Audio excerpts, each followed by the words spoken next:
Today's video is brought to you by StoryboardThat.com. Please visit TeacherCast.net/StoryboardThat for a limited time offer.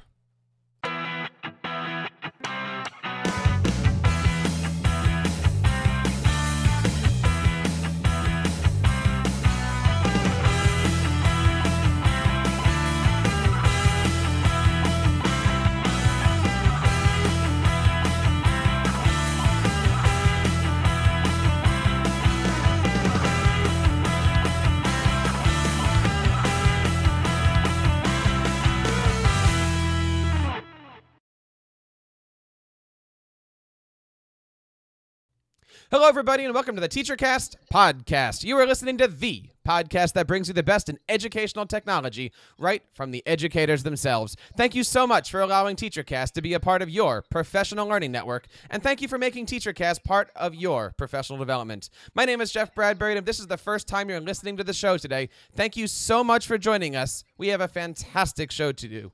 There's, of course, several ways that you can connect with us each and every week on TeacherCast. You can, of course, find us on Twitter at TeacherCast. Leave us a voicemail at teachercast.net/voicemail. Email us at feedback@teachercast.net. And, of course, subscribe to our many audio and video channels over at teachercast.net/iTunes and teachercast.net/YouTube. Welcome so much to our show. Today we're going to be talking about dynamic classroom experiences, ways that you can go one-to-one with your classroom and how you can infuse your classroom with technology. Before we get into the heart of our show, I want to take a moment to pause right here and give thanks to our great sponsors. Today's presentation is brought to you by StoryboardThat.com. StoryboardThat is the leading storyboard creator for classrooms of all grades and subject areas. StoryboardThat provides a simple, drag-and-drop experience with thousands of well-designed artwork to quickly create great-looking storyboards. This lets students really focus on what they want to say and unleash their creativity. With tons of pre-made teacher guides, StoryboardThat gives lots of examples for common core-aligned activities like breaking apart Shakespeare, practicing vocabulary, or conjugating verbs for language class. Sign up for free at StoryboardThat.com or check out teachercast.net/StoryboardThat to take advantage of our 25% discount when you sign up for an Educator account. Once again, that's teachercast.net/StoryboardThat. Welcome back. Today we are talking all about dynamic classrooms, going one-to-one, being fantastic with your students using technology. I have three fantastic guests today. I want to bring on the show Mr. Chris Hull. Chris, how are you today? Doing great. So I'm Chris Hull. I teach in Highland Park, Illinois at Elm Place Middle School, and I'm also the co-founder of OTUS Learning Management System. Really glad to be here. What is OTUS? OTUS is a free learning management system that provides a teacher a variety of tools in one place. You have the ability to pick and choose the tools that are going to be best for your classroom, such as blogging, teacher resources via our bookshelf. You're able to create assessments, and you're able to do almost anything you want for your classroom in OTUS. Excellent. And we look forward to hearing more about that today. Also from Highland Park, I want to bring on Miss Ida Fiore. Ida, how are you today?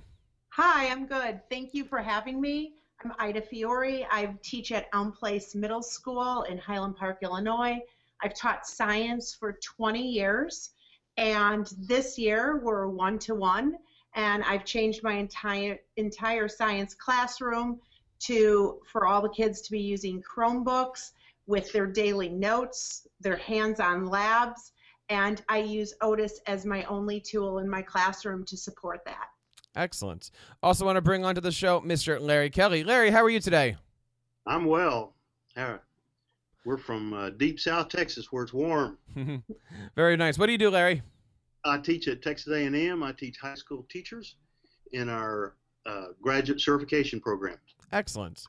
So today we're talking all about one-to-one and the idea that you don't have to have a classroom that's in the dark ages. The idea that you can actually create some amazing things with your classrooms. Chris, talk to us about some of the ways that you're seeing classroom teachers be dynamic in Highland Park. So one of the great things that I'm really noticing right now is the ability for teachers to find resources that fit their students' needs. If you have a student who really enjoys sports, you're able to find a news article at their level, and they're able to read that while they practice informational reading. Whereas if you have somebody else who might be interested in dance or learning about maybe a various video game, you're really able to take these resources and provide them to differentiate for each and every student. And you're able to kind of work on the skills of reading, writing, and thinking in a way that I've never been able to do before. In the past, if I wanted to do this, I had to go and make 25 classroom copies of every article I wanted to print. And it became such a hassle and hard to do that you couldn't differentiate to the same level. Now, with the fact that my students have one-to-one Chromebooks, I can have them investigate the internet, find their own articles, find articles that are interesting to them, and allow them to really practice the skills that I really want them to learn. Now, Ida, are you also running a Chromebook class as well in Highland Park? Yes, we are. Our entire district is one-to-one using Chromebooks. I was really nervous at first. I had thought, how am I going to make this work? I was used to the comp books, the kids taking notes, highlighting their notes, using note cards, having all my labs on paper, having the kids highlight through the labs. And honestly, I started off really simple just this year, September 2014. And I thought by just putting my daily jolt on OTUS and having the kids go in and answer the daily jolt on a Google Doc, I started off simple for a week. And then I started realizing how much faster things went with the Chromebooks and using this tool in my classroom. So I started off with the very first lab. We're very hands-on in my classroom. We do many labs. And the first lab I had put on the bookshelf on OTUS, which is really easy to do. I just linked my Google Doc to it. The kids go ahead and click on that. They make a copy of it. They bring their Chromebooks to lab.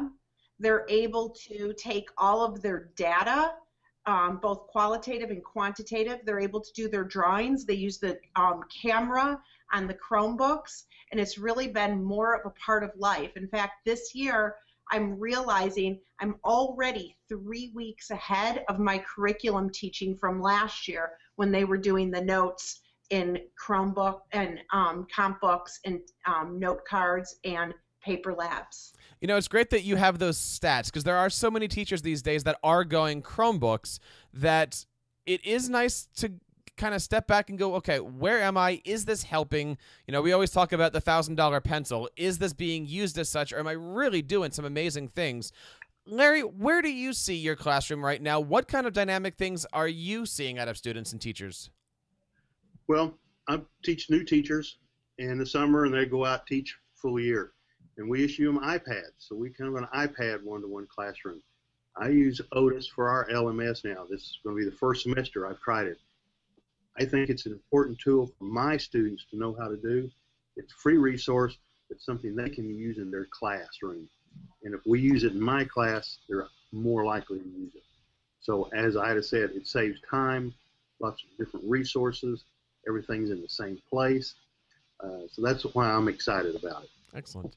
Chris, why don't you give us a little background behind OTUS? How does a teacher connect with it? How do they log in? How do they sign up? Give us a little bit of the background here. Yeah, so the beginning of the story starts 4 years ago. My colleague Pete Helfers and I, we actually went one-to-one iPads in the entire social studies department in our district. We were piloting something that we really believed would save our district money, save our district time. And during that exploration of one-to-one iPads, we quickly realized that going one-to-one you had so many tools and so many possibilities, it was almost overwhelming. So we wanted to bring all those tools into one place. And so what we did is we began to design OTUS in a way that would make it easier to learn. And as we began to do that, we wanted to make the process as easy as possible. You don't want to waste time with the administration of logging in, logging out. How do you do all that? We wanted to make it so, as Ida said and Larry has said, that it's easier so you can spend more time connecting with your student. So really all someone needs to do to sign up for OTUS, because it's free for any teacher and student, is you go to my.otusplus.com. Once you're on our page, you simply log in using either your Gmail account or any account with a Google or any email account. Once you're logged in, you're able to quickly and easily add students by giving them a 5-digit code. And from here, we've really designed our user interface to be as easy to use as possible. We really try to use a lot of words instead of icons because we understand we're teachers. We want to get someplace quickly. In addition, because we were first created on the iPad and a touch screen, and because I actually had my students test it themselves, we were able to really make sure the clicks were very direct and logical, so you can get places without wasting any time. So once you get started in my.otusplus.com, you can just jump in and you can pick the tools that would best fit your classroom, because we really understand that you need to be flexible for your classroom. My classroom uses the bookshelf, uses the blog, and uses the behavior tracking. In addition, we use the assessment center, but other classrooms will start off differently, and it really is able to mold to what each teacher would like. And what I noticed about OTUS and what I wanted to emphasize to teachers who are so nervous about the one-to-one and you know, we still need to use paper and pencil. I use OTUS for everything. I've logged in all 6 of my classes. I use it as my website, so the kids are able to log into OTUS and get an assignment. I use it for, like I said, the Daily Jolt. I also use the bookshelf for all articles. I use it for, I blog with the kids once a week, and they blog back in responses. I do use it for recognition that Chris had mentioned, which is so easy and user-friendly for teachers. Instead of having to take behavioral data on children, you can go right into OTUS and either give them a positive or a negative mark, and that's all private for your eyes only. And then instead of at the end of the semester or the quarter when you're giving them a participation grade, you can just check on your OTUS and see how many recognition points they were able to get. So my biggest frustration with one-to-one was I have a website, I have an email, I have to check this, I have to check that. I've moved 90% of all my tools onto OTUS for the kids. I've linked Khan Academy onto OTUS. I have linked Actively Learn onto OTUS. I've linked their online book to OTUS. And it has been very easy for me as a teacher in my classroom. Chris, that's absolutely fantastic. And I know that there's been lots of reviews that are saying OTUS has been one of the best apps that have come out in the last couple of years. Can you tell us anything about parent feedback? What are the parents really seeing when a student is being engaged in that one-on-one environment? Well, really, the parent feedback has been pretty phenomenal. It's amazing because parents want their students to learn. That's really what they were concerned about. It's really about how is my child doing? And what OTUS allows is it really allows some dynamic lessons to take place. You know, my students are learning about the Constitution. And because of OTUS and because we have a little bit of extra time, we're able to dive a little deeper into some ideas that really enables them to learn the material at a better level. For the Constitutional Convention, I had each of my students research a delegate and then participate in a mock convention where they're in my classroom. They had used OTUS, the bookshelf, to research their delegate. They had used Google Drive's integration to take their notes and write a script about the 3 main issues. And then during the mock convention, we were able to use OTUS's poll feature where each student actually wrote down their character's name, and they were actually able to vote in the delegation as their character. They were able in the convention to vote as James Madison or any of the characters like Benjamin Franklin, and they were able to participate in a way that I've never been able to capture before. We were actually able to learn with these live polls the difference between majority and plurality.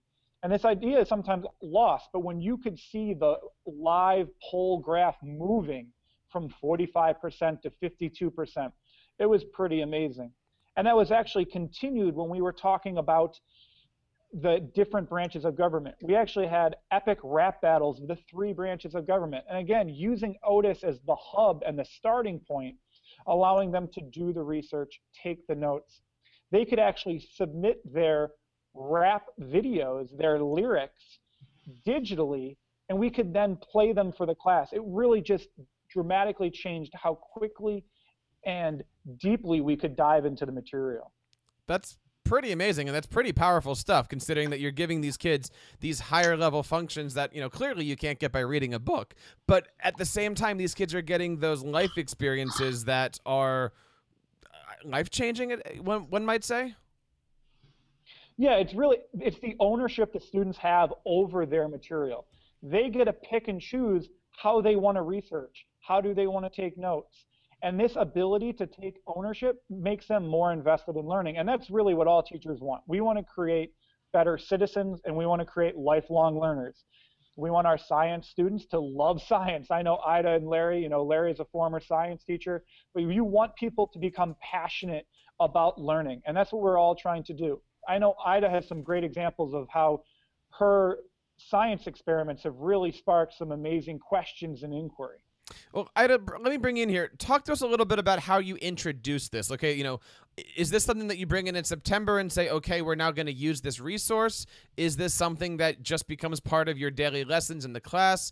What can a teacher do to integrate this in their classroom? Okay, so I was lucky enough to have students in my classroom that had CRISP the prior year. So they were somewhat familiar.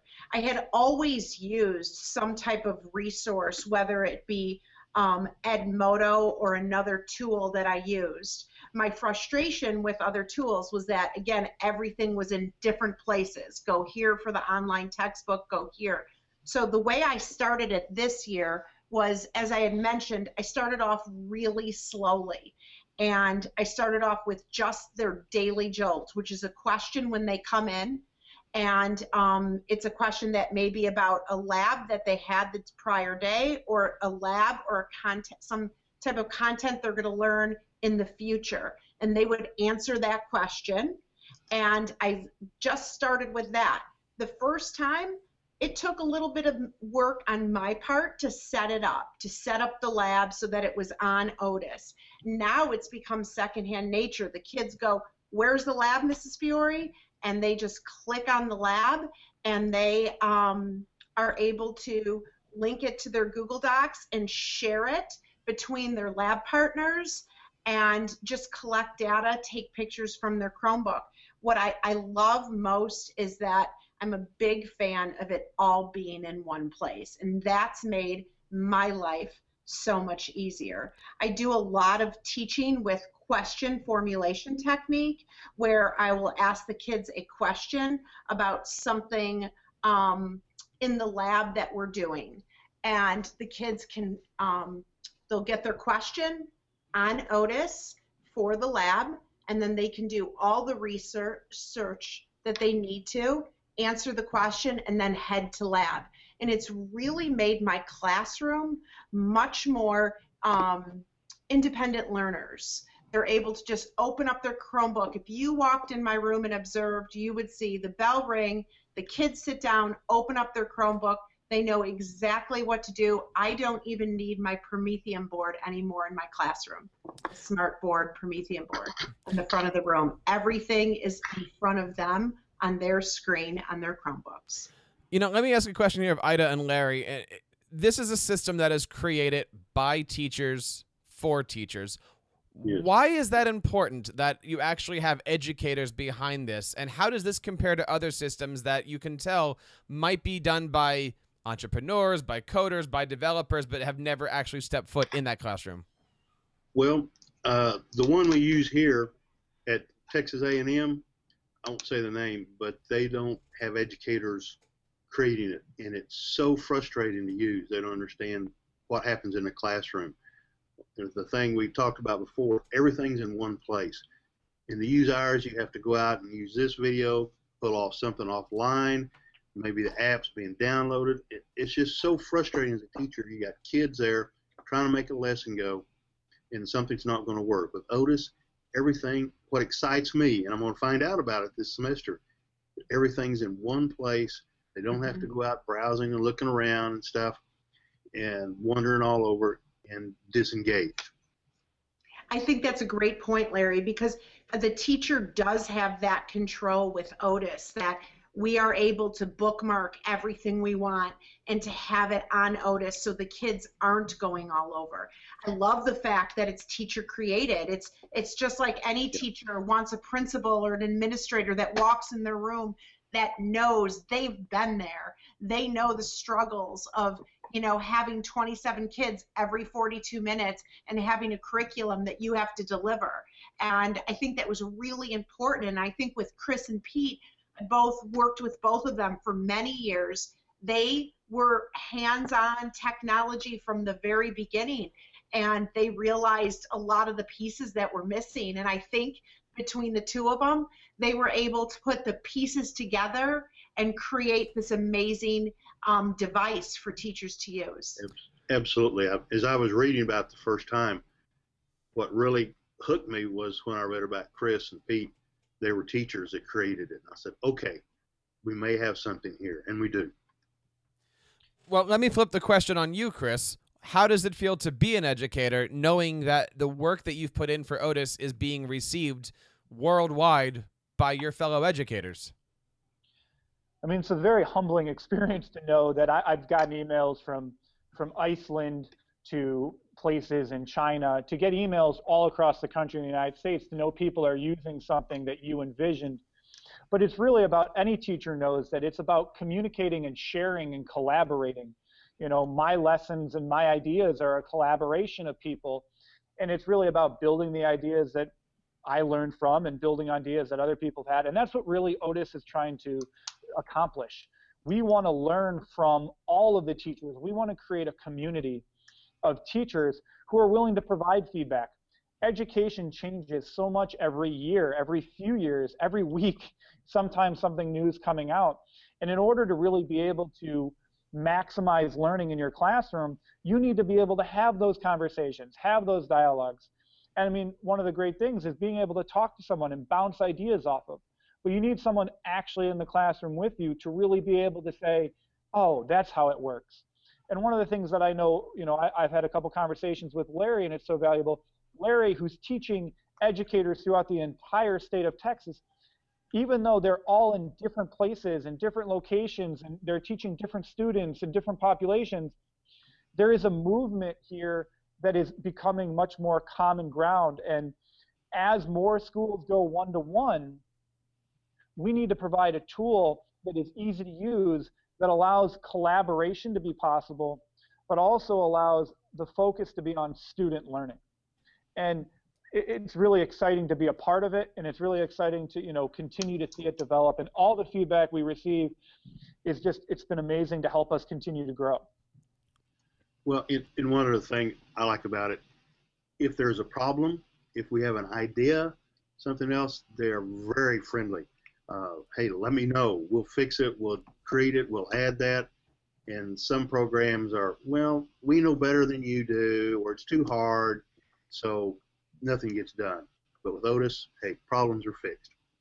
I also think, to add to that, Larry, is that the response time, if and when, like, I couldn't figure this out, or I needed a little help, or can you tweak this, the response time is immediate, within 24 hours, where with other devices I've used in the classroom, typically it's not even responded to. Yes. Chris, it certainly seems like you have a great product out there that not only is being well received, but well used by teachers of students of all grade levels and subject areas. Where do you see the future of this? I think we're really trying to continue to grow the classroom use. We've really developed a tool that is being used, you know, throughout the country, and being, you know, even in other countries. And we want to continue to make it easier and easier to use, while still making it flexible to do the things that people want to do in the classroom. When teachers want to do something in their classroom, we want Otis to help them do that. The next steps really are to continue to develop various portions. We're going to soon to be releasing our calendar, which is going to really help organize our students. In addition, we have some amazing features that are going to be released in terms of this summer, in terms of student ownership. And we're also working to partner with some of these third-party apps and websites that help with math or reading, because we want to help integrate. We want to be an open network connecting educators to all these valuable tools. And we want to be open to all of these possibilities. And as we move forward, we want to continue to do that so that when more and more teachers and schools and districts adopt OTUS, we're really going to help them maximize learning by connecting all the tools that are there for their students. Well, we certainly wish you a good luck with everything, and please keep in touch here on TeacherCast. We love meeting people that are out there, especially in the educational world, that go that extra mile to help their students, and then go the extra mile to help out students in other classrooms. So congratulations on such a great platform. One more time, tell us where we can find more information about OTUS. To find more information, you can go to www.otusplus.com, or to sign directly into the teacher or student portal, you can go to my.otusplus.com. I wanted to thank you again for having us on the TeacherCast. It's an amazing resource for students. You guys do an amazing work for providing professional development. Allowing teachers a voice is something that I know all teachers want. And that's something that, when teachers are helping other teachers, that's when education really gets better. Couldn't say it better. Thank you so much. Ida, where can we find more information about the great stuff that's happening in your classroom? Well, you could go on to my website, I would say, but I do use OTUS. You could email me at ifiore@nssd112.org. And my one advice is when your school does go one-to-one, just take it slow and take it one step at a time. It will make your life easier. Larry, where can we find out about the great stuff that you're doing down in Texas? At our department website, tlac.tamu.edu. Excellent. Thank you so much for joining us. You're right? Okay. 1 second. Well, my friends, that wraps up another episode of the TeacherCast podcast. I want to thank again my friends today for coming on and sharing their great stories of how they're being dynamic in their classrooms going one-to-one. There's, of course, many ways that you can connect with TeacherCast each and every week and be a part of the show. We love it when you find us on Twitter at TeacherCast. Leave us a voicemail at teachercast.net/voicemail. Email us at feedback@teachercast.net. And the best thing you can do for us is subscribe and review our online channels over at teachercast.net and teachercast.net/iTunes and /YouTube. My name is Jeff Bradbury. Thank you so much for allowing TeacherCast to be a part of your professional development, and I hope you take a moment to make TeacherCast your home for your PLN. Please join me on teachercast.tv every Sunday night as we bring you the best in educational live programming at 7 o'clock Eastern on the Tech Educator podcast. Until next time, keep up the great work in your classrooms and continue sharing your passions with your students. Today's presentation is brought to you by StoryboardThat.com. Storyboard That is the leading storyboard creator for classrooms of all grades and subject areas. Storyboard That provides a simple, drag-and-drop experience with thousands of well-designed artwork to quickly create great-looking storyboards. This lets students really focus on what they want to say and unleash their creativity. With tons of pre-made teacher guides, Storyboard That gives lots of examples for common core-aligned activities like breaking apart Shakespeare, practicing vocabulary, or conjugating verbs for language class. Sign up for free at StoryboardThat.com or check out teachercast.net/StoryboardThat to take advantage of our 25% discount when you sign up for an Educator account. Once again, that's teachercast.net/StoryboardThat.